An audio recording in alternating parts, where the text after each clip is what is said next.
হাওড়ায় নিষিদ্ধ চীনা রসুন বাজেয়াপ্ত করল সাঁকরাইল থানার পুলিশ। ধুলাগড় ট্রাক টার্মিনালের গোডাউন থেকে 254 বস্তা রসুন বাজেয়াপ্ত চীনা রসুনের আনুমানিক মূল্য প্রায় 7.5 লক্ষ টাকা। গ্রেফতার করা হয়েছে গোডাউনের ম্যানেজারকে। পুলিশ সূত্রে খবর, চীন থেকে ঘুরপথে এই রসুন আসে। এই রসুনের কোয়া মোটা হয়, কম দামে কিনে বেশি দামে বাজারে বিক্রি করা হয়। এই রসুন স্বাস্থ্যের পক্ষে ক্ষতিকারক, এমনটাই মত চিকিৎসকদের।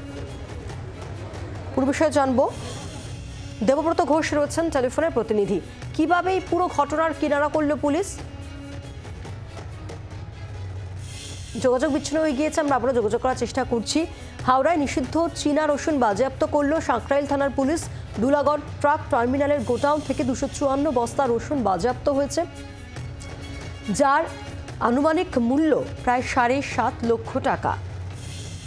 আমাদের সঙ্গে রয়েছেন আমাদের প্রতিনিধি দেবব্রত ঘোষ রয়েছেন আমাদের সঙ্গে। দেবব্রত, কিভাবে এই পুরো ঘটনার কিনারা করলো পুলিশ? দেখো, সাঁকরাইল থানার পুলিশ গোপন সূত্রে খবর পেয়ে ধুলাগড় ট্রাক টার্মিনালে আজ দুপুর 12টা নাগাদ অভিযান চালায়।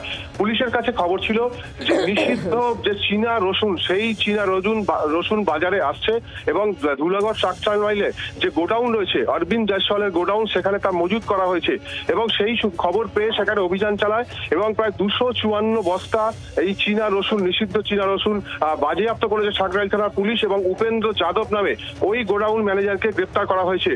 পুলিশ সূত্রে আমরা যেটা জানতে পারছি যে এই রসুন বিক্রি করা সেটা কিন্তু একেবারে বেআইনি এবং সেই জন্য পুলিশ কিন্তু এ বিষয়ে কিন্তু তল্লাশি চালাচ্ছিল বিভিন্ন জায়গাতেই এবং কম দামে এই রসুন, চীনের রসুন কিনে সেগুলো বেশি দামে বাজারে বিক্রি করা হচ্ছিল এবং পাশাপাশি এই রসুন খাওয়াও স্বাস্থ্যের পক্ষে ক্ষতিকারক বলে মনে করছেন বা জানিয়েছেন পুলিশ আধিকারিকরা। এই মুহূর্তে এখনো পর্যন্ত সেখানে অভিযান চলছে এবং সমস্ত রসুন বাজেয়াপ্ত করা হচ্ছে এবং উপেন্দ্র যাদব তাকে গ্রেপ্তার করা হয়েছে এবং এই গোডাউনে যিনি মালিক অরবিন্দ জয়সওয়াল, তার সন্ধানেও তল্লাশি চালাচ্ছে সাঁকরাইল থানার পুলিশ। ধন্যবাদ।